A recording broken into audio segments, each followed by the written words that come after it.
Thank you. पर तू आराधन कर तू, मन पर तू आराधन कर तू। तुम अपने मन को पल पल पर तू, तुम अपने मन को पल पल पर तू, मन पर तू, मन पर तू, तन पर तू, मन पर तू आराधन कर तू, मन पर तू आराधन कर तू।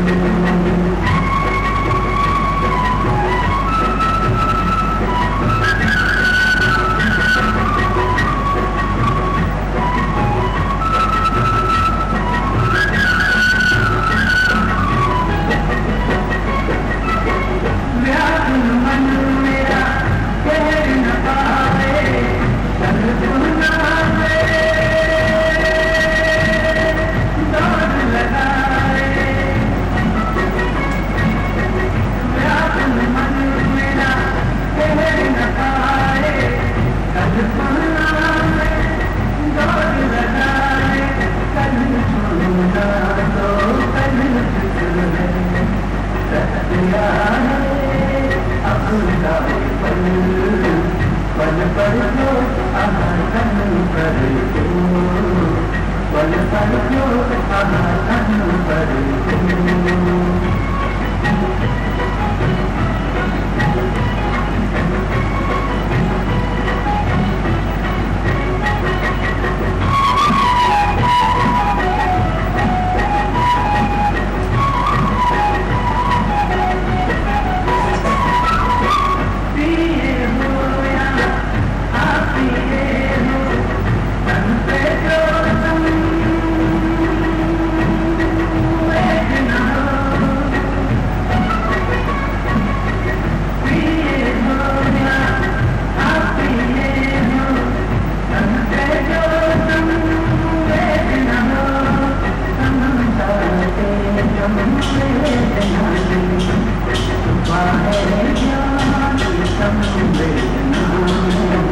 तन पर तू आगमन कर तू, तन पर तू आगमन कर तू।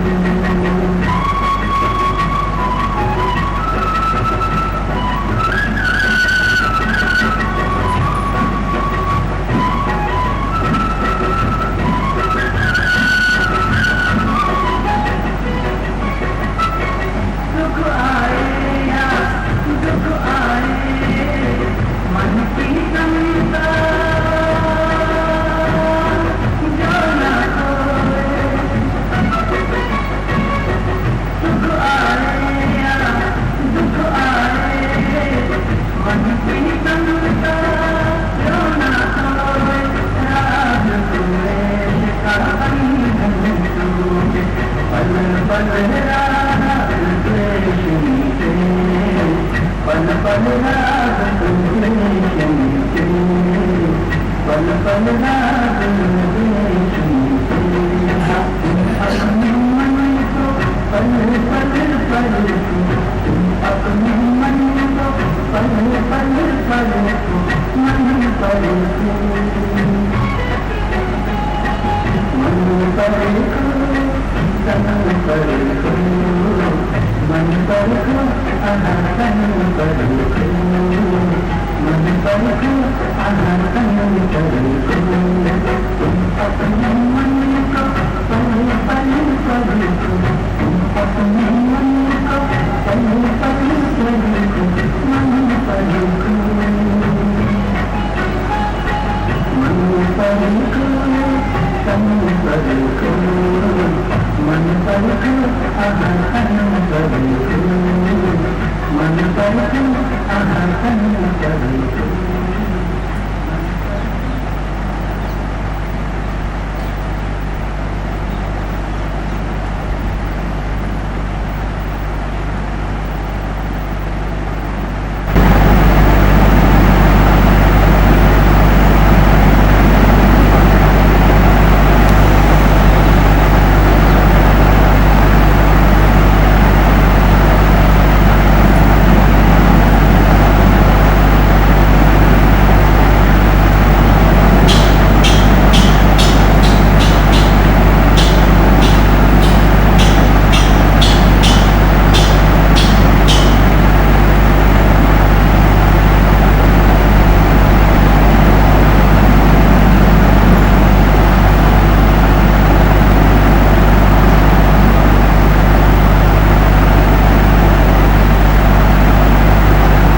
ઓમ હરિ ઓમ હરિ.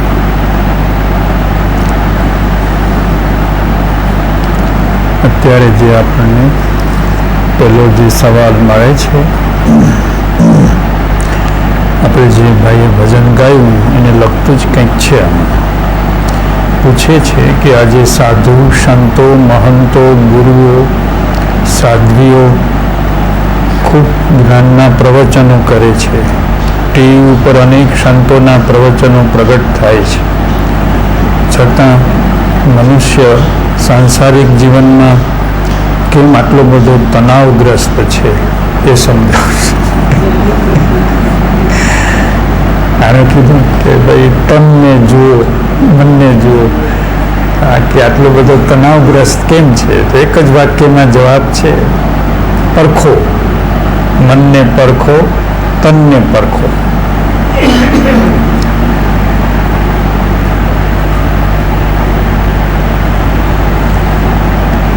ઘણા બધા સંતો પ્રવચનો કરે છે. ટીવી ઉપર તો આખી સિરીઝ બધી હાલી જાય છે, એક પછી એક. લોકો કંટાળી જાય, થાકી જાય એટલા પ્રવચનો, ધાર્મિક પ્રવચનો થાય છે.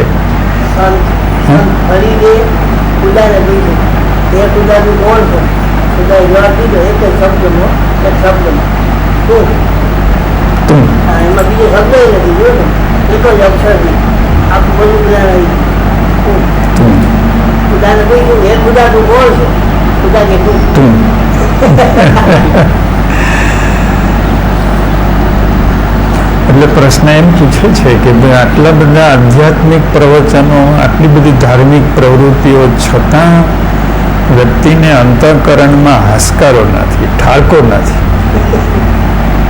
પ્રવચન સાંભળે એટલો વખત બહુ સારું લાગે, પ્રસન્નતા થાય. જેમ જમવા બેઠા હોય, ભૂખ લાગી હોય તો સારું લાગે. તો એવી રીતે પ્રવચનો, ધાર્મિકતાનું જે વાતાવરણ ને બધું સારું લાગે, પણ ફરી પાછું મન તો જેવું હતું એવું થઈ જાય છે. તો એની ચાવી આ જે ગાયું એમાં છે, પલ પલ. એને શબ્દ શું વાપર્યો? પલ પલ. પલ પલ મનને પરખો, તનને પરખો. આપણે ધાર્મિક વાતાવરણ થોડી વાર કરી શકીએ, પણ એક પછી કરવાનું કામ છે નથી કરતા. સત્સંગ કલાક 2 કલાક થાય, શિબિર હોય તો 4-5 કલાક થાય, સવારે સાંજે, એકાદ અઠવાડિયું થાય. પણ જે આ પ્રશ્ન કરતા અહીં જે ભજન ગાયું એને શું કીધું? પલ પલ મન પરખો. પલ પલ એટલે શ્વાસે શ્વાસ, શ્વાસે શ્વાસ. અહીં સાંભળતા સાંભળતા આપ શરૂઆત કરો, પ્રયોગ કરો કે અત્યારે આ બોલનાર જે બોલે છે એનાથી પરિવર્તન નથી થવાનું, એનાથી પ્રેરણા મળવાની છે. આ જે બોલે છે ને એનાથી આપ સૌને પ્રેરણા મળશે, પણ પરિવર્તન એ વાણી સાંભળવાથી નહીં થાય. સાંભળવાથી પરિવર્તન થઈ જતું નથી. વૈદિક સંસ્કારો એમ કહે છે કે પરિવર્તન સ્વાધ્યાયથી થાય છે, મનનથી થાય છે, શ્રવણથી નથી થતું. શ્રવણથી તો માણસનું મન નબળું પડી જાય. સતત શ્રવણ તો મન નબળું પડી જાય. પણ પરિવર્તન શેનાથી થાય છે? તો કે મનનથી પરિવર્તન થાય. તો હવે મનન એટલે કે જેમ એને મનન કહ્યું, આ પરંપરાએ પતંજલિની પરંપરામાં મનન શબ્દ આવે, પણ આની જે પરંપરામાં એને મનન શબ્દ નથી વાપર્યો. એણે શું કહ્યું છે કે પલ પલ મનને પરખો, ત્યાં મનન જેવું જ થઈ જશે, થશે મનન જેવું, બે સરખું થઈ જશે. તો હવે પળે પળે મનને જે પારખવાની જે વાત છે એ આપ અમલમાં મૂકી શકો છો. એમ જુઓ, અહીંથી શીખી લ્યો, જાણી લ્યો, પછી રોજ કરવું પડશે, નહીં તો પરિવર્તન નહીં થાય. રોજ કરવું પડશે. અભ્યાસ થઈ જશે પછી તો છોડવું નહીં ગમે. પછી તેમ થાય કે છોડવા માગું તો છૂટી શકું એમ નથી, પલટાય જ રહ્યું છે. બદલાય કે મારે બદલાવવું નથી, પલટાવવું નથી, જેવા છે એવું રહેવું છે. તો તમારી ઈચ્છા કોઈ માનશે નહીં, એ પલટાઈ જશે, પલટાયા જ કરશે. જેમ શરીર પલટાયા જ કરે છે. આપણે ઈચ્છીએ કે ન ઈચ્છીએ, શરીર દસકા પહેલાં હતું એવું આજે નથી. આજે છે હું પછીના દસકામાં નથી. તો જેમ શરીર પલટાયા કરે છે આપોઆપ પલટાયા કરે છે, પણ મનને પલટાવવા એ આપોઆપ પલટાતું નથી. બસ આટલો ફેર છે. શરીર આપોઆપ પલટાયા કરે છે, પણ મનને જો વ્યક્તિ પલટાવવામાં પોતાની ઉર્જા, પોતાની શક્તિ ખર્ચે તો જ મન પલટાય છે. હોશિયાર થઈ જવાય, વિદ્વાન થઈ જવાય, સ્કોલર થઈ જવાય, કોઈ વિષયના નિષ્ણાત થઈ જવાય, તો કે એ તો મનના પ્રયત્નથી થાય, એ કંઈ પલટવું નથી. છોકરો સ્કૂલમાં ભણે અને મોટો કોઈ વિષયનો એક્સપર્ટ થઈ જાય તો એ કંઈ મન પલટાતું નથી, એ તો મનમાં ભરાય છે વસ્તુ. એટલે મનનું જે હોડકું છે એ ખાલી કરવાનું છે મનને જોવાથી. તો આપ મને અત્યારે સાંભળો છો. હવે મારા જે શબ્દો આપની પાસે જે આવે છે એ કઈ રીતે આવે છે કે જો આપ બેઠા છો અને લાગે છે એમ કે કાન શ્રવણ કરે છે, પણ માનો કે તમારો શ્વાસ ઉઠતો ન હોત તો તમે સાંભળી ન શકત. તો મારા શબ્દો તમારી પાસે લઈ જનાર હવા છે, વાયુ છે, પવન છે. જો પવન ન હોત તો મારા શબ્દો તમને પહોંચત નહીં. પહેલી વાત એ થઈ કે તમારા કાન સુધી મારા શબ્દો લઈ આવનાર પવન છે. શબ્દોનું મહત્વ નથી, પવનનું મહત્વ છે. હવે જે તમારું મન છે એ પવનમાંથી ઉગ્યું છે. પવન રૂપે નાભીમાંથી મન પ્રગટ્યું છે. મનનું ઘર નાભી છે. મન ક્યાંથી પ્રગટ્યું છે તો કે પવન રૂપે પ્રગટ્યું છે. જો પવન ન હોત તો મન પ્રગટત નહીં. નાભીમાંથી મન પ્રગટ્યું છે. તો પવન દ્વારા આવેલા શબ્દો ફરી પાછા પવનને હવાલે થવા જોઈએ. આપણે જોવું છે શું કે પળ પળ મનનું નિરીક્ષણ. એ તમે આ સિદ્ધાંત સમજશો તો સહેલું પડશે કે પલ પલ કેમ નિરીક્ષણ કરવું, કેવી રીતે કરવું. તો કે બોલ જે કંઈ શ્રવણ થાય છે એ વાયુ થાય. જે લોકો ચંદ્રલોકમાં જાય છે એકબીજાને સાંભળી શકતા નથી, કારણ કે વચમાં વાયુ નથી. એક માણસને બીજા સાથે વાત કરવી હોય તો સાંભળી શકતો નથી, બોલે રાડ પાડે તો પણ, કેમ કે વાયુ નથી, પવન નથી. પણ વાયુ વાતને લઈ જાય છે. વાયુ જેમ ફૂલની સુગંધને લઈ જાય છે એમ વાતને લઈ જાય છે.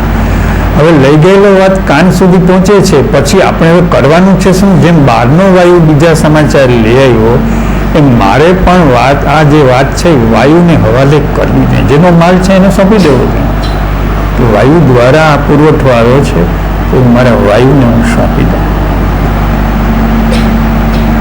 તો હવે એ સોંપવું કેવી રીતે? તો કે પહેલા મારી અંદર જે શ્વાસ ચાલે છે, શ્વાસ ઉચ્છ્વાસ, સમજણની ભૂમિકામાં પછી આ વસ્તુ બદલાઈ જશે, પલટાઈ જશે. પણ જ્યાં સુધી સમજણની ભૂમિકા નથી, પ્રયોગની ભૂમિકા, તથાતાની ભૂમિકામાં બધું બદલાઈ જાય છે. જ્યારે તથાતા જો હૈ સો હૈ, પછી વાયુ કે શ્વાસ કે કંઈ રહેતું નથી. પણ જ્યાં સુધી તથાતાની ભૂમિકા નથી, જો હૈ સો હૈ એની ભૂમિકા નથી, અને આપણું મન ધર્મના કાર્યક્રમોમાં સતત મશગુલ રહેતું હોવા છતાં, સવાર સાંજ નિત્ય અને નૈમિતિક કર્મમાં રહેતું હોવા છતાં વ્યાકુળતા જતી નથી, અંતરમાં ઠારકો થતો નથી. આ હકીકત છે કે વ્યાકુળતા જતી નથી, નિરાકુરતા આવતી નથી, અંતરમાં ઠારકો થતો નથી. ખૂબ સગવડો હોય, સુવિધા હોય, અનુકૂળતા હોય, કોઈ વાતે તકલીફ ન હોય. બહારની તકલીફની વાત જ નહીં, કોઈ તકલીફ જ ન હોય, કોઈ જાતની પ્રતિકૂળતા ન હોય, વિક્ષેપ ન હોય, છતાં વ્યક્તિની અંદર નિરાકુરતા આવતી નથી, અંતરમાં ઠારકો થતો. એ અંદરમાં ઠારકો ન થવાનું જે કારણ એ છે કે અંદર જે પળ જે કંઈ ચાલી રહ્યું છે એના સમ્યક સંબંધમાં આપણે નથી, આપણા સંવાદમાં નથી. કોઈ છોકરો સ્કૂટર ચલાવતો હોય અને જો એ સાવધાન ન હોય, સાવચેત ન હોય તો અથડાઈ જાય. એમ આપણી અંદર એવું કિંમતી મશીન છે, એવું કિંમતું હથિયાર છે શરીરનું કે એની સાથે આપણે કેમ વ્યવહાર કરવો, કેમ વર્તવું એની સૂઝ નથી, એની ગુરુગમ નથી, એની દ્રષ્ટિ નથી. સ્કૂટર શીખી જવાય છે, 2-4-5 દિવસ કોઈ મહેનત કરે તો સ્કૂટર અઠવાડિયામાં શીખી જવાય છે. તો જેટલો સ્કૂટર શીખવા માટે વ્યક્તિએ પુરુષાર્થ કર્યો છે એટલું પોતાનું જીવન જાણવા માટેનો પુરુષાર્થ ધાર્મિક ક્રિયા કરતો હોવા છતાં કર્યો નથી. નિત્ય કર્મ કરવાથી પુણ્ય બંધાય, પણ નિત્ય કર્મ કરવાથી વ્યાકુળતા ન જાય, શોક ન જાય. આ ફેર નથી સમજાતો. હવે આજે આ પ્રશ્ન નિમિત્તે આપ બધા ઘેર જાઓ એ પહેલાં ફેર સમજીને જાઓ કે ધાર્મિક વ્યવહારો કરવાથી, ધાર્મિક જીવન જીવવાથી વ્યક્તિને પુણ્ય બંધાય છે, સુખ બંધાય છે, થોડાક પાપ એના ઘટે છે,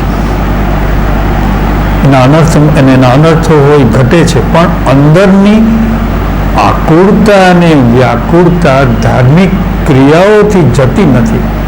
એથી કરીને કોઈ ધાર્મિક જે ક્રિયા કરતા હોય એને કંઈ છોડી દેવાની જરૂર નથી, પણ સમજી લેવાની જરૂર છે કે ધાર્મિક ક્રિયાઓ કરવાથી ચિત્તની જો આકુળતા વ્યાકુળતા જતી હોય તો જેણે 80 વર્ષ સુધી ધાર્મિક ક્રિયા કરી હોય એને મળો.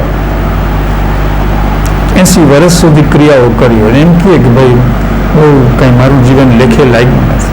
બધા કહે છે કે આટલી મેં મહેનત કરી પણ કંઈ થયું નથી. તો અહીંયા ભગવાન તથાગત આપણને કહે છે કે એનું કારણ એ છે કે એ કંઈ ધાર્મિક ક્રિયા કરશો એથી કંઈ તમને યંત્રનું જ્ઞાન થોડુંક થઈ જવાનું છે. પલો પલો મનની જે ક્રિયા ચાલી રહી છે ને પરખો, એને જાણો. તું તારા મનને જાણ, નો થાય સેલ્ફ. તું તારી જાતને ઓળખ. એટલે કે ઓળખવાથી આઈડેન્ટિટી, જે ઓળખની જે આઈડેન્ટિટી જે છે એનાથી જે વ્યક્તિ જે પરખ આવે છે એનાથી વ્યક્તિ અંદરથી પલટાઈ જાય છે, પલટો મારી જાય, ઉન્મની સ્થિતિ થઈ જાય છે, બદલાઈ જાય છે.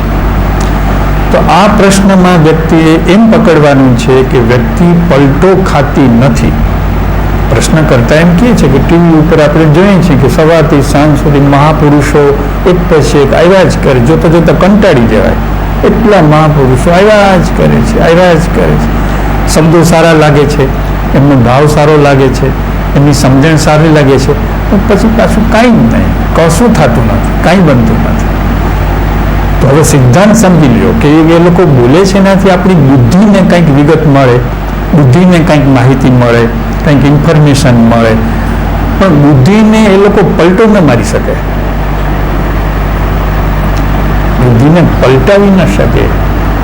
બુદ્ધિને પલટાવનાર જે તત્વ પડેલું છે એ તું, તમે કીધું ને કે તું, કે બુદ્ધિને પલટાવનારું જે તત્વ છે એ તું છું.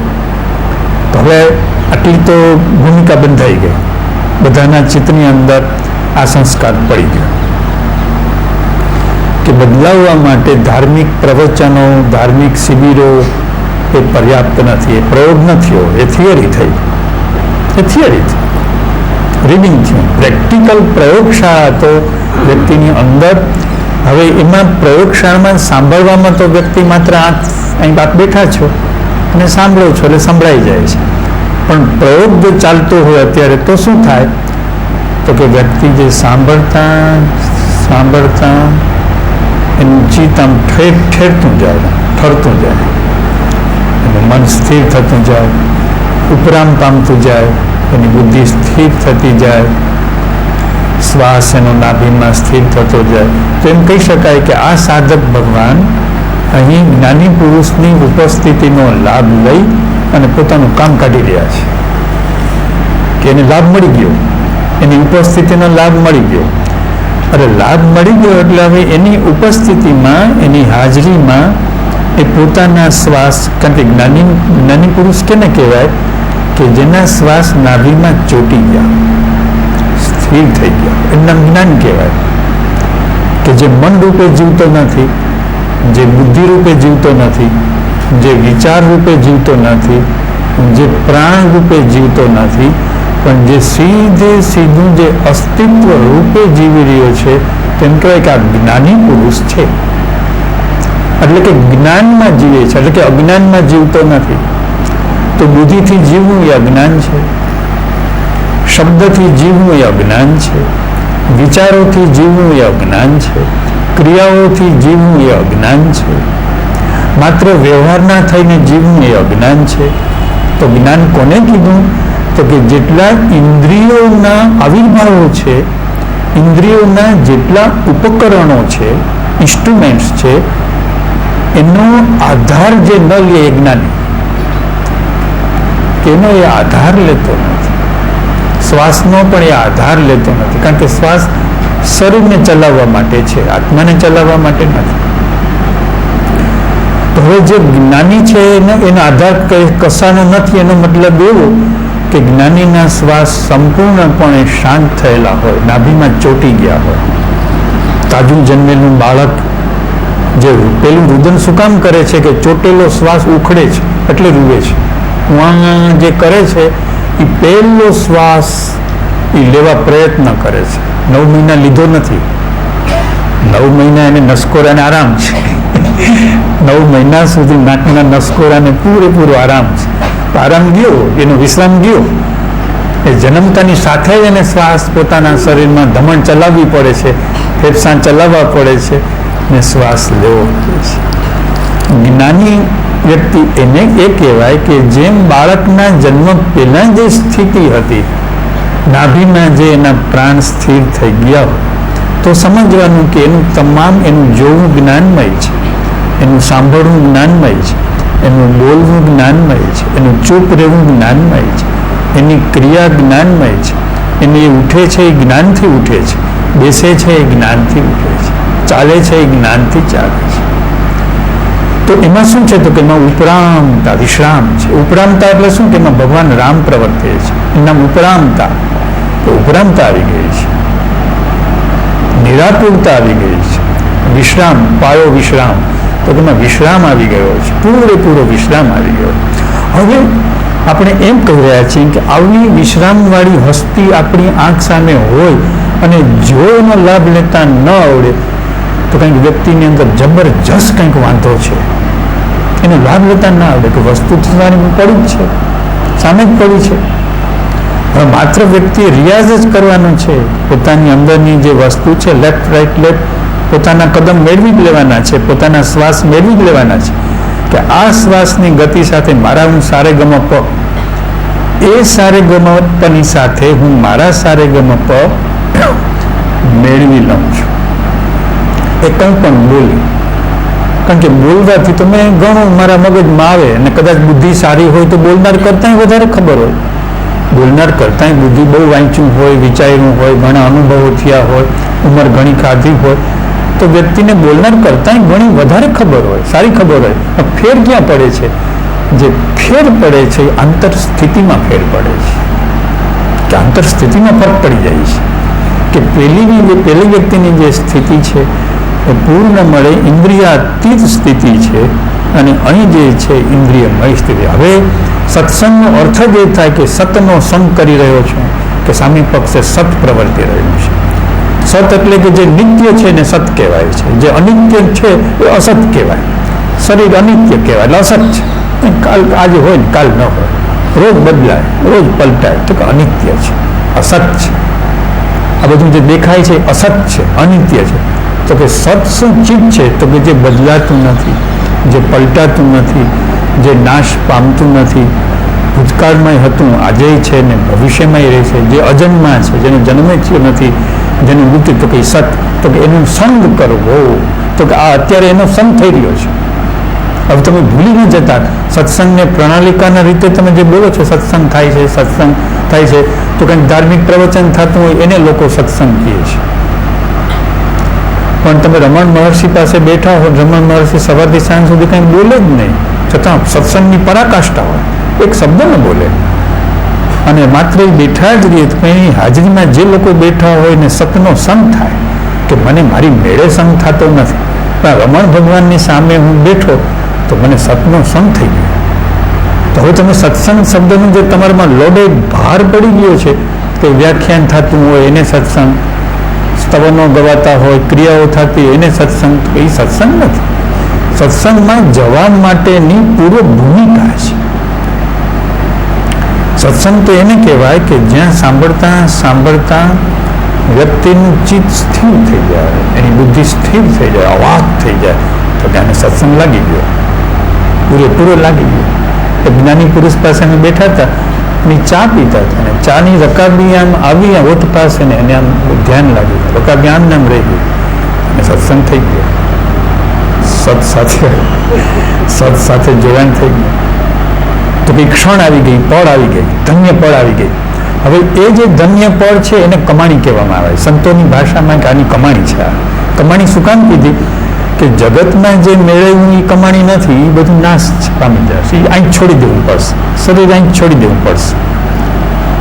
પ્રશ્ન કરતા કીધું છે કે મોટા મોટા ધનિકો, મોટા મોટા અમીરો અને ગરીબોને કોઈને શાંતિ નથી. તો કે બધું અમીરાત છે એ શરીરની છે, મનની છે, એ બધા છૂટી જશે. કમાણી કોને કીધી? કે જે સતની સાથે આવે એને કમાણી કીધી, કે આ સંતોની કમાણી છે. તો કે એના ભેગી આવે. તો આ જે પળ છે એ ભેગી આવવાનું. એ જે ચા પીતા પીતા જે એની સ્થિતિ થઈ ગઈ, તો કે એ પળ છે એ સતમાં ગઈ, સતમાંથી નીકળીને સતમાં ગઈ. તો એને વિજ્ઞાન સ્થિતિ કહેવાય, કે આ જ્ઞાનીની વિજ્ઞાનમય સ્થિતિ થઈ. જ્ઞાન છે એ માત્ર તટસ્થ છે, પણ જ્યારે જ્ઞાનની સ્થિતિ પ્રકૃતિમાં આવે ત્યારે વિજ્ઞાન થાય છે. કે આ જ્ઞાન વિજ્ઞાનમય થયું, વિશિષ્ટ જ્ઞાન થયું, એને વિજ્ઞાન કહેવાય. કે આ જ્ઞાન જ્યાં સુધી એ પ્રકૃતિમાં નથી આવતું ત્યારે વિશિષ્ટ નથી, કોમન છે. પણ જ્યારે એ પ્રકૃતિમાં આવે છે ત્યારે વિશિષ્ટ જ્ઞાન થાય છે, એટલે વિજ્ઞાન બને. તો વિજ્ઞાનમય સ્થિતિ એ કમાણી કહેવાય. વિજ્ઞાનમય સ્થિતિ કમાણી છે. તો સાંભળનાર શ્રોતા ભગવાન, બોલનારની જે સ્થિતિ જે છે, તો કે એ જ્ઞાની છે કે નહીં નક્કી થઈ જવું જોઈએ. કે ભાઈ જ્ઞાની તો છે, કે જ્ઞાનીમાં કંઈ ખામી નથી, જ્ઞાનીમાં કંઈ કચાશ નથી, કોઈ વાણીમાં કંઈ ઓલી હોય, ફેરફાર હોય, પણ જ્ઞાનની સ્થિતિમાં કે જ્ઞાનની દશામાં કંઈ વાંધો નથી. જ્ઞાનની સ્થિતિ છે, અભણ હોય તો પણ, નિરક્ષર હોય તો પણ, સહી કરતા ન આવડતી હોય તો પણ, એ જ્ઞાનની દશા છે, જ્ઞાનની સ્થિતિ છે. તો કે એ રોકડું કામ આપતી હોવી જોઈએ. જો જ્ઞાનીની દશા હોય, જ્ઞાનીની સ્થિતિ હોય તો એ રોકડું કામ આપે.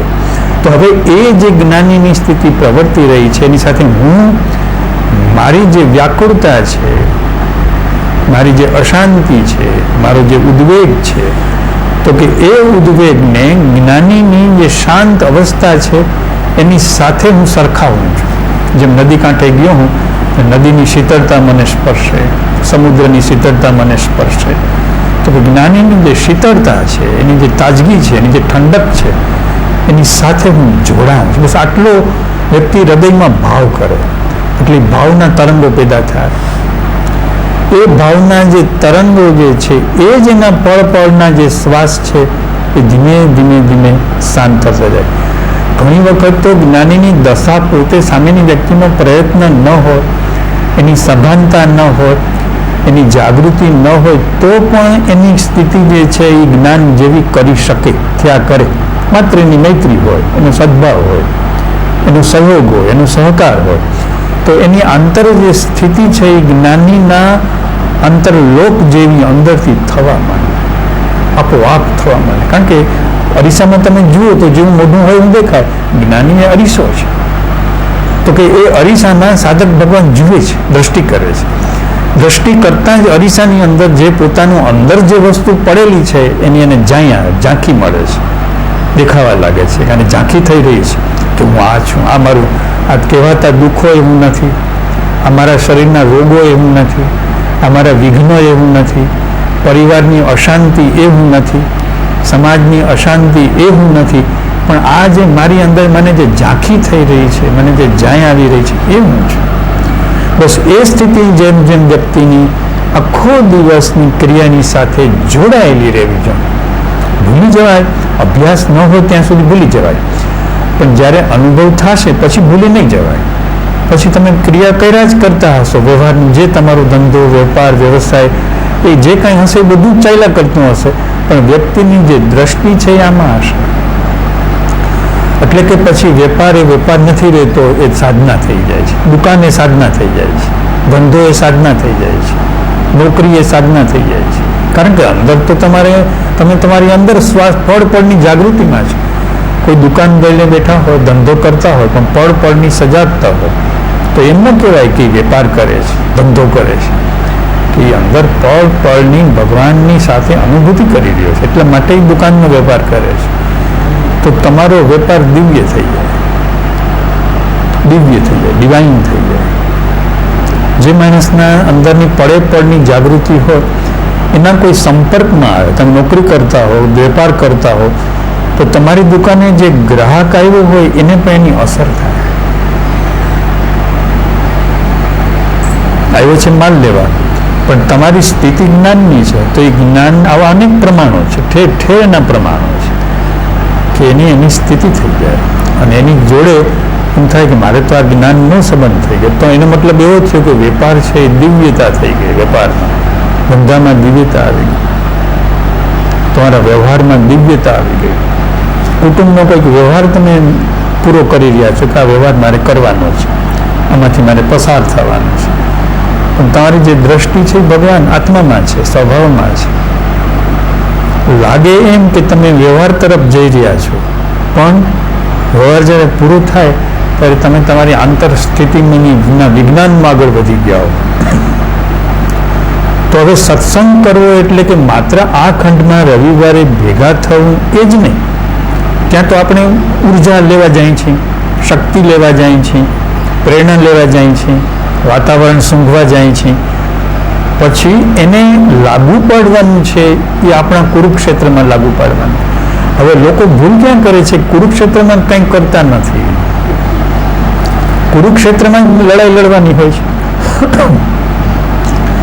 કુરુક્ષેત્રની અંદર જો આપણે એમ થાય કે ભાઈ અહીં તો આ તકલીફ છે ને આ મુશ્કેલી, તકલીફ અને મુશ્કેલીમાં જ આપણે આપણા પવનની સાથે અનુસંધાન કરવાનું છે, આપણા વાયુની સાથે અનુસંધાન કરવાનું છે.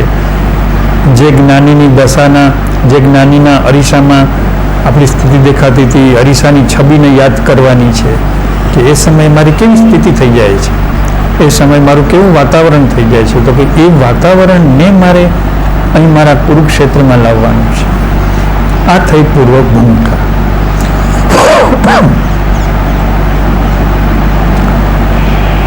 હવે શ્વાસની સ્થિરતા માટે આપણે, આપ જરા બેઠા છો એટલે હું 2-5 મિનિટ માટે પહેલાં અમે કરતા, દર શનિવાર, બીજે શનિવાર અને ચોથે શનિવાર ભેગા થતા, ત્યારે પ્રવચન નહીં, વ્યાખ્યાન નહીં, પણ જે બેઠેલાઓના શ્વાસને સ્થિર કરવા, તો હું 5-7 મિનિટ કરી જોઉં.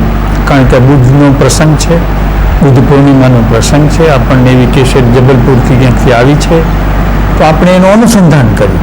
તો જો હું બોલી રહ્યો છું, આપ આપના શ્વાસ ઉપર નજર રાખજો કે જે સાધક ભગવાન બેઠા છે એ સાધક ભગવાનના શ્વાસ ધીમા પડી રહ્યા છે.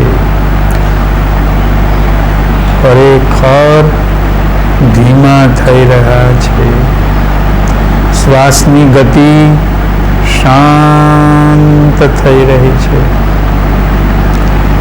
જેવી જ્ઞાનીના શ્વાસની સ્થિતિ છે એવી જ એની પાસે આવેલા એના પ્રેમીઓ બેઠા છે, એના મિત્રો બેઠા છે, એને પણ શ્વાસની સ્થિરતાનો અનુભવ થઈ રહ્યો છે. મનમાં ચિંતા છે, ભલે રહે. મનમાં સંતાપ છે, ભલે રહે. ઉદ્વેગ છે, ભલે રહે. અશાંતિ છે, ભલે રહે. ક્રોધ છે, ભલે. કોઈક વ્યવહારનો પ્રશ્ન સતાવે છે, ભલે સતાવે, એને મારે અડવું જ નથી. આ બોલનાર કહે છે કે એને અડશો નહીં, તમારી સતામણીને એને અડશો નહીં, એનો વિચાર કરશો નહીં, તમારા અપમાનને ભૂલી જાઓ, તમારી નિષ્ફળતાને ભૂલી જાઓ. નિષ્ફળતા છે પણ નિષ્ફળતાને મજબૂત ન કરો, એને વ્યાજ સહિત ન બનાવો. નિષ્ફળતા છે પણ એ નિષ્ફળતાને એમને એમ પડી રહેવા દો. સાધક ભગવાન જ્ઞાનીને પોતાનો સાથ આપી રહ્યા છે, પોતાનો સહકાર આપી રહ્યા છે. સાધક ભગવાનના શ્વાસ ધીમા પડી રહ્યા છે અને એની પ્રકૃતિ ધીમા પડતા જ એની પ્રકૃતિમાં જે ક્રોધનો વેગ હતો એ ટાઢો પડે છે, ઉદ્વેગ ટાઢો પડે છે, એની વ્યાકુળતા ટાઢી પડે છે. એની રોજની ચિંતા ટાઢી પડે છે, એની સતામણી ટાઢી પડે છે. પોતે અપમાનિત થઈ રહ્યો છે એવો જે એનો ભાવ છે, એ ભાવ પણ જાણે કે આમ સુકાતો હોય એવું લાગે છે. સાધક ભગવાન આ સ્થિતિમાં મુકાઈ રહ્યા છે કે પોતાના જીવનમાં આવતી નકારાત્મકતા સાથે જોડાતા નથી, પણ એને જ્ઞાની મળ્યા છે અને જ્ઞાનીની વિધાયકતા સાથે જોડાય છે. પોતાની વિધાયકતાને એને પ્રગટાવવી છે, એટલે જ્ઞાનીની વિધાયકતા સાથે જોડાણ કરે છે. સાધક ભગવાન જ્ઞાનીની વિધાયકતા સાથે જોડાણ કરી રહ્યા છે. એનું જોડાણ સફળ થઈ રહ્યું છે, એનું જોડાણ કારગત થઈ રહ્યું છે, કારગત થઈ રહ્યું છે. શું કામ જોડાય છે? કે જેથી કરીને એની અંદરની જે નેગેટિવિટી છે, એની અંદરની જે નકારાત્મકતાઓ છે, એને દિવાસળી લાગી જાય, ભડકો થઈ જાય. એ ભડકો કરવા આપણે ભેગા થયા છીએ. કોઈ સુંદર મજાનું પ્રવચન કરવા ભેગા થયા નથી, પ્રવચનની કોઈ સુંદર રંગોળી કરવા ભેગા થયા નથી, પણ સાધક ભગવાનના અંતઃકરણમાં પડેલી આ જે બીમારીઓ અને આ બિસ્મારીઓ જે છે એને દૂર કરવા માટે આપણે કામ કરી રહ્યા છીએ. સાધક ભગવાન પોતાની અંદર હજી જરાક થોડાક વધારે સ્થિર થઈ રહ્યા છે. પોતાના મસ્તકમાંથી થોડાક ઊંડા ઉતરી રહ્યા છે. પોતાના ચિત્તને મસ્તકમાં રાખવાને બદલે પોતાના ચિત્તને મનનશીલ કરવા માટે હૃદયની ગુફામાં જઈ રહ્યા છે. સતત મસ્તકનો સત્સંગ જ્ઞાની પુરુષ છોડાવી રહ્યા છે. સતત મસ્તકનો સંગ કુસંગ જ્ઞાની પુરુષ મુકાવી રહ્યા છે. પ્રભુ, એ હાથમાં પકડવા જેવું નથી, મસ્તિષ્કની સાથે રહેવા જેવું નથી, મસ્તિષ્કની સાથે રહેવા જેવું નથી, વિચારની સાથે રહેવા જેવું નથી. એ પોતાના હૃદયની અંદર ઊંડી જ્ઞાનીના હૃદયની ગુફામાં છે. જ્ઞાન જ્ઞાનીની બુદ્ધિમાં નથી. એક એન્જિનિયરનું જ્ઞાન એની બુદ્ધિમાં છે, એક વકીલનું જ્ઞાન એની બુદ્ધિમાં છે, ડૉક્ટરનું જ્ઞાન એની બુદ્ધિમાં છે, પણ જ્ઞાનીનું જ્ઞાન એની બુદ્ધિમાં નથી, એની બુદ્ધિમાં નથી, એની બુદ્ધિમાં નથી. જો એની બુદ્ધિમાં જ્ઞાન હોય તો એ જ્ઞાનનો પ્રકાશ બીજી વ્યક્તિને આપી શકીએ જ નહીં. પણ જ્ઞાન, કારણ કે બુદ્ધિ પોતે અજ્ઞાનમાંથી પ્રગટી છે, અજ્ઞાનમાંથી પ્રગટી છે.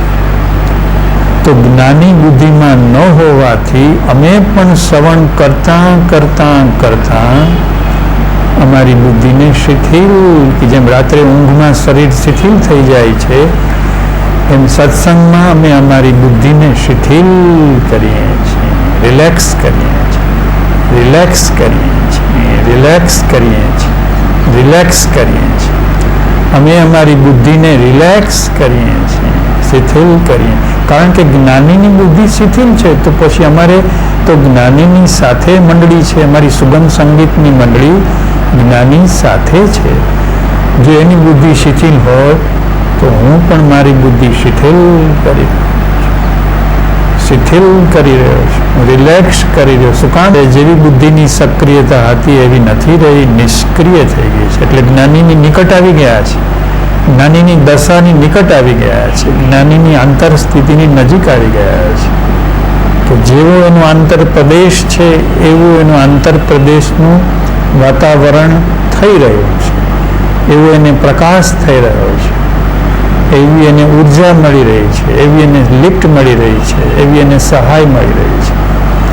સાધક ભગવાન શિથિલ થઈ રહ્યા છે, શિથિલ થઈ રહ્યા છે, શિથિલ થઈ રહ્યા છે, શિથિલ.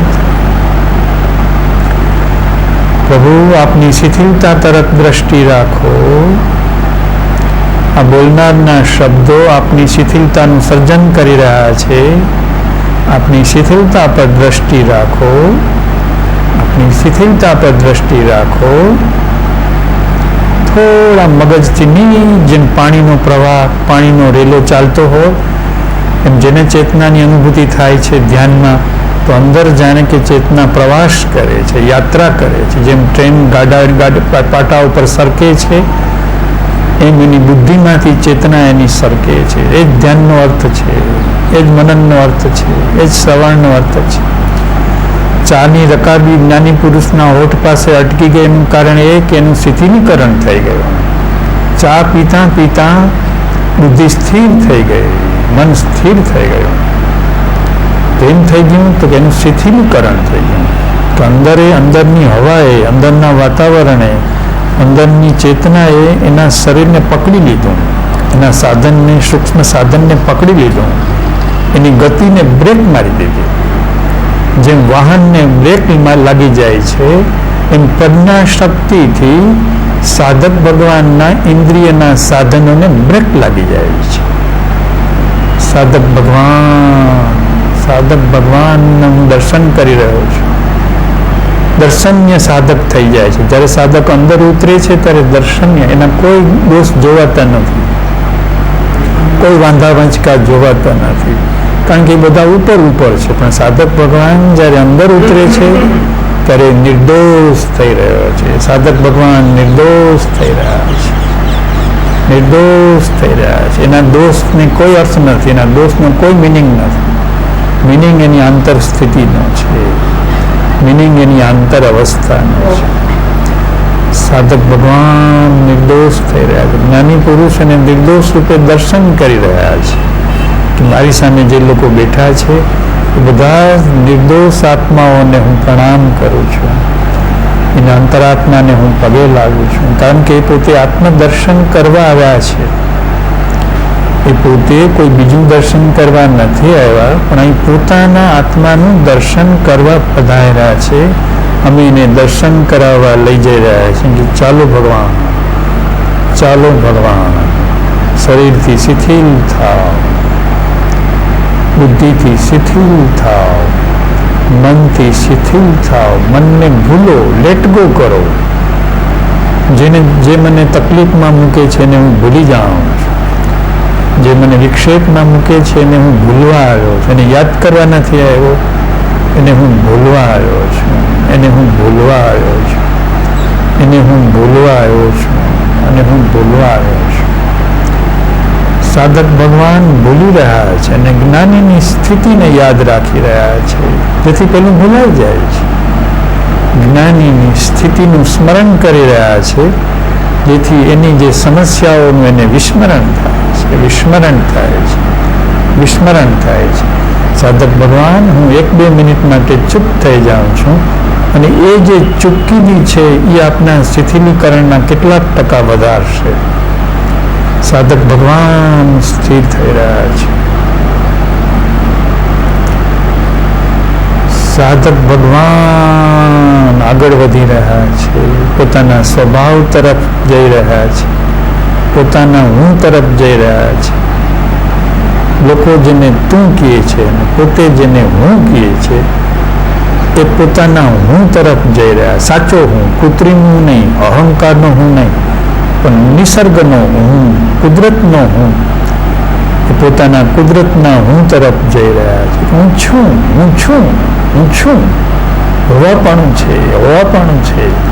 એ હોવાપણું કુદરતી છે, નૈસર્ગિક છે.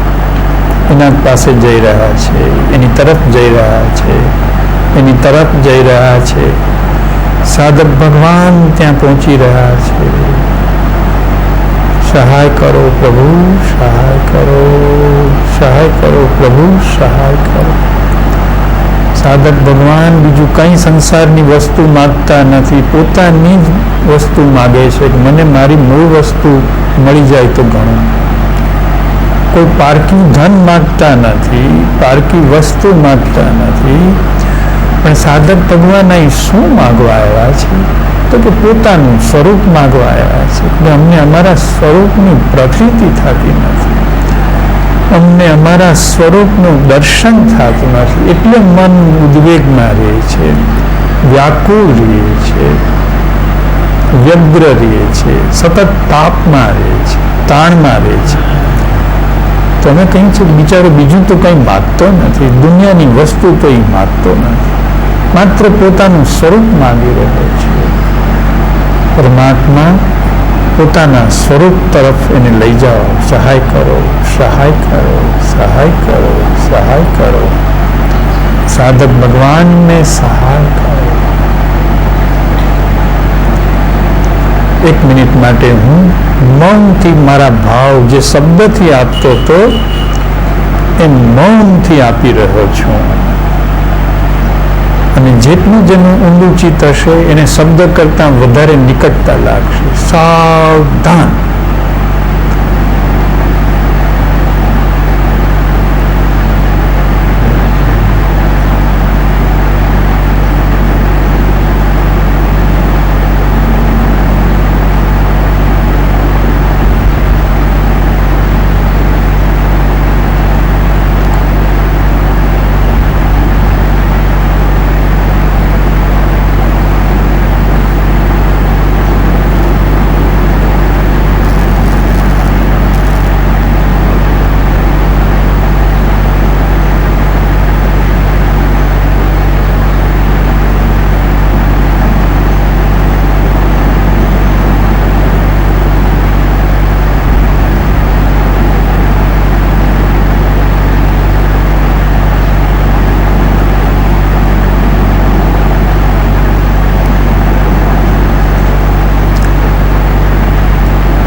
સાધક ભગવાન ધીરે ધીરે ધીરે શ્રવણ માટે ફરી પાછા તૈયાર થાય છે. પોતાની અંદર ડૂબકી મારી અને ધીમે ધીમે શ્રવણ કરવા ફરી પાછા તૈયાર થાય છે.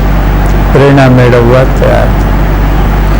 હવે આમાં જે કોઈને કંઈ કહેવું છે, આજે મેં અત્યારે તમને કીધું એમાં કોઈને પોતાને કંઈ વિશેષ ખુલાસો કરવો છે, પોતાને કંઈ અનુભવ થતો આવો.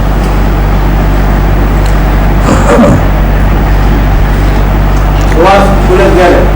હજી શ્વાસ ખુલે ક્યારે? ખુલે ક્યારે કહું છું, બેસી જાઓ. હા, બીજા કોઈને કંઈ કેવું છે? આંખ બંધ કરવામાં શ્વાસની જે રીધમ હતી એ ઓછી થવાનું.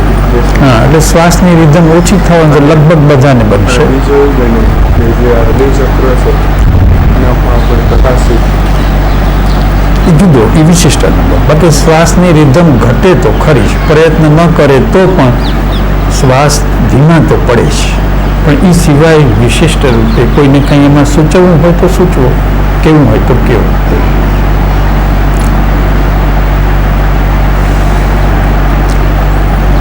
શરીર અને મન ને બદલવું મારું કામ છે.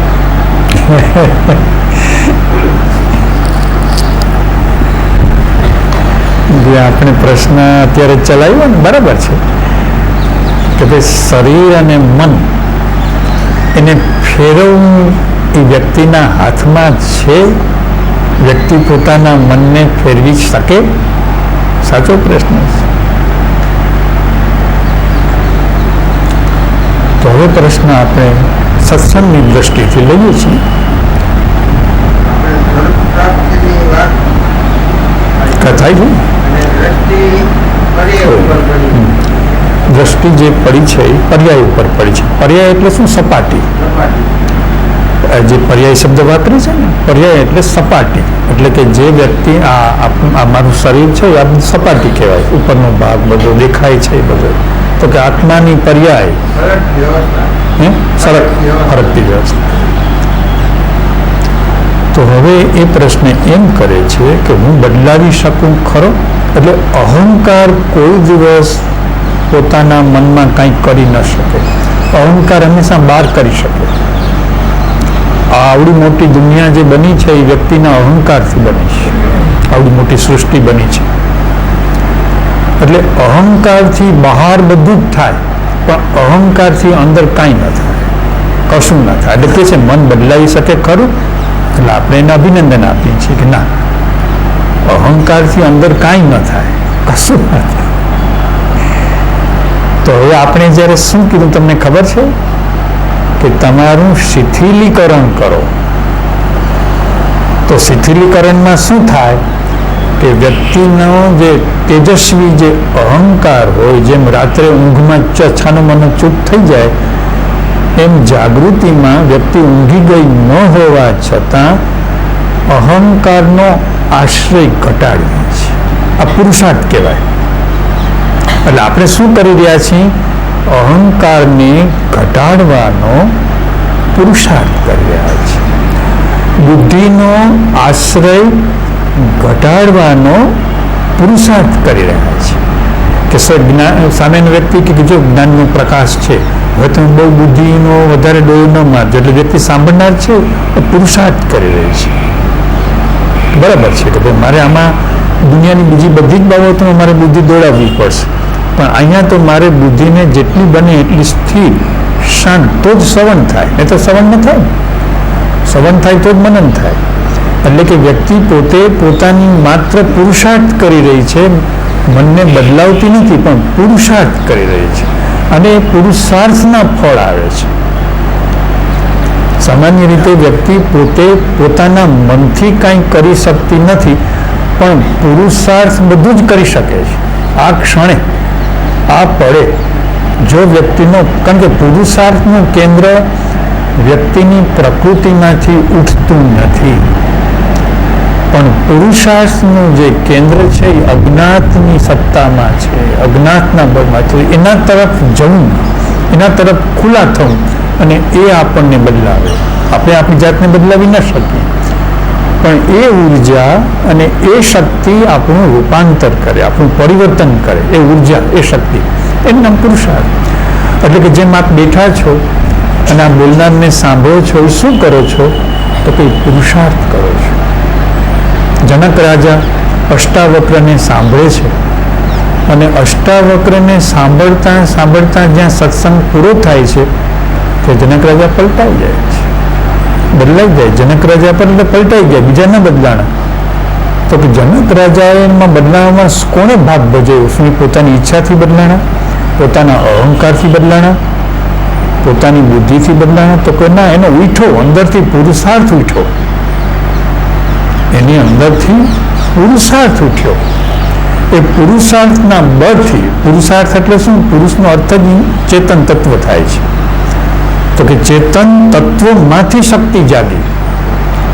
તો જે શક્તિ ચેતન શક્તિમાંથી જાગે, એ જ શક્તિ વ્યક્તિને શિથિલ કરે,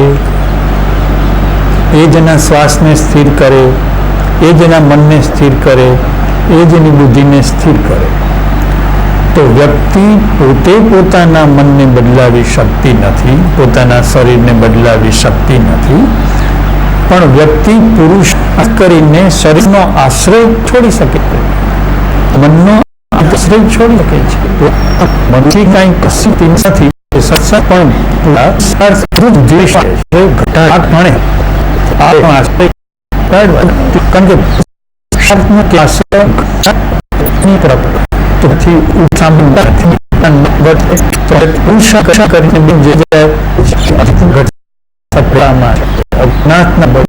એના તરફ દ્વારા ખુલ્ચેન્દ્રિય અને એથી કંઈ તમને નથી, આપણી કંઈ સાંભળતા નથી, જીભથી કંઈ બોલતા નથી, કંઈ વિચારો કરતા નથી, એમ કરીને અંદરનો પુરુષાર્થ જગાડે છે. તો હવે આ પ્રશ્નનો જવાબ એ થયો કે વ્યક્તિ પોતાના મનથી મનને બદલાવી ન શકે, પણ પુરુષાર્થનું બળ અંદર જે છુપાયેલું છે, પડેલું છે, અને સજાગતા રાખે, જાગૃતિ રાખે, સચેતતા રાખે, તો અંદર તો આત્મા પડેલો જ છે. અને અમે જે આપને જોઈએ છીએ કે આપની આકૃતિ રૂપે જોતા નથી, આપના નામથી અમે જોતા નથી, અમે આપની અંદર પડેલો આત્મા જ છે ને. ખરેખર તો આપની આંખમાં અમને જે જુએ છે કે તમારી આંખ નથી જોતી, તમારો આત્મા અમને જુએ છે, પણ તમને એની પ્રતીતિ નથી. આપને એમ છે કે તમે મને જોઈ રહ્યા છો, પણ હકીકત એ સાચી નથી.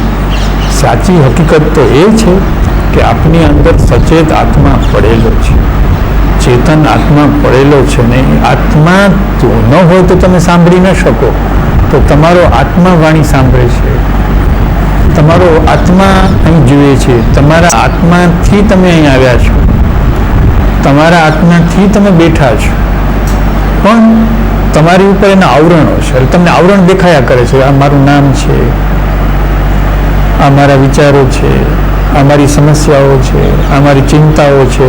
એટલે વાસણ ઉપર જે મેસ લાગી ગયો હોય ને, કાળો મેસ લાગી ગયો ને, એ તમે મેસ સાથે છો, પણ જે બોલનાર છે એ પોતાની શુદ્ધ આંખે જુએ છે. એટલે એની સામેનો માણસ આત્મા દેખાય એટલે એના પ્રત્યે એને ભક્તિ જ આવે, કારણ કે આત્મા જ બેઠો છે આપણી સાથે. જેમ તમે દેવ પાસે જાઓ તો ભક્તિ જ આવે ને.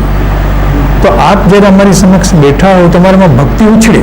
કેમ ઉછળે? કે અમે જોઈ રહ્યા છીએ કે આટલા આત્માઓ બિરાજે છે અને આત્મા એની આંખમાંથી બહાર આવી રહ્યો છે, એના ભાવથી બહાર આવી રહ્યો છે. તો એ પુરુષાર્થ છે કે જે આત્મા ઉપરનું આવરણ છે, કાળો મેસ છે, એ ઘટી જાય, એને લીલ બાજી ગઈ છે, એ જે લીલ બાજી ગઈ છે એ ઉખડી જાય. તો એની માટે મહેનત કરીએ છીએ, સંઘર્ષ કરીએ છીએ, પણ જુએ છે આત્મા. તો વ્યક્તિને જે જોનારો જે છે એ બદલાવે છે. પ્રશ્ન કરતા શું કે શું મનને બદલાવે? પણ એની આંખમાં જે જોનારો છે, એની બુદ્ધિને જે સમજાવનારો છે, એની બુદ્ધિને જે દ્રષ્ટિ આપનારો છે, એ અંદર દ્રષ્ટિ આપનારો જે છે એ એની બુદ્ધિને બદલાવે છે. કારણ કે એની દ્રષ્ટિ પૂરેપૂરી પહોંચતી નથી. જેમ બહુ ઊંડું ભંડકિયું હોય ને આમ બેટરીનો પ્રકાશ પહોંચતો ન હોય, તો મોટી સેટેલાઇટ લ્યા હોય તો ઊંડા ભંડકિયામાં એ સેટેલાઇટ જાય. તો એવી રીતે વ્યક્તિની જે બેટરી છે એ એને પહોંચતી નથી. એટલે એની બેટરીની લાઇટ આપણે એને વધારે એનલાઇટ કરી રહ્યા છીએ, વધારે પ્રકાશિત કરી રહ્યા છીએ કે સાધક ભગવાન તમે તો આત્મ સ્વરૂપ છો, આપ તો આત્મ સ્વરૂપ છો, આત્મ સ્વરૂપ છો. એટલે જે આંખમાંથી એનો આત્મા જુએ છે એની લાઇટ વધતી જાય. જે કાનથી એનો આત્મા સાંભળે, આપણે માની છે કાન સાંભળે છે, સાંભળનાર એક જ બે શક્તિ ન હોય. સાંભળનારી કંઈ આપણી 5 ઇન્દ્રિયો છે તો કે અંદર 5 શક્તિ નથી, શક્તિ એક જ છે. શક્તિનું એક જ છે. એના જેમ ઘરમાં ઘણી બધી બારીઓ હોય એમ એ જુદા જુદા માર્ગે એ શક્તિના કિરણો પ્રગટે. શક્તિ એક જ છે. સાંભળનારી શક્તિ એક જ છે, જોનાર શક્તિ એક જ છે, બોલનારી શક્તિ એક જ છે, જુદી નથી. એક જ શક્તિ આત્મશક્તિ છે. તો એ આત્મશક્તિને જગાડવા માટે, એને જાગૃત કરવા માટે વ્યક્તિએ મનના પુરુષાર્થને બદલે જ્ઞાનીની જે દશા છે એનો આધાર લેવો જોઈએ. પોતાનો આધાર ઘટાડાય, પોતાના વિચારનો આધાર, પોતાની અહમનો આધાર, પોતાની બુદ્ધિનો આધાર એ ઘટાડતા જવાય. અને જ્ઞાનીની દશા આપણી સામે લોટરી લાગી ગઈ છે, જ્ઞાનીની દશા છે. તો ઘરોમાં તો જે કરવું હશે એ થશે, પ્રકાશ છે, અને એ પ્રકાશમાં અંધારામાં જે કંઈ કામ કરી લેવું હશે એ થશે. તો કે એ પુરુષાર્થ છે. હવે એ પુરુષાર્થમાં જ્યારે વ્યક્તિને પોતાની અંદરનો આત્મા જાગી જાય છે, બસ પછી તો એની અંદર જ પોતે કરવાનું છે. ત્યાં સુધી સામેના માણસના પ્રકાશનો ઉપયોગ છે, ત્યાં સુધીનું નિમિત્ત છે, એનો ખપ છે. તો આ પ્રશ્નમાં આપણે આટલું કહેવાનું હતું. હવે આમાં બીજું કોઈને કંઈ કહેવાનું હોય તો પૂછજો.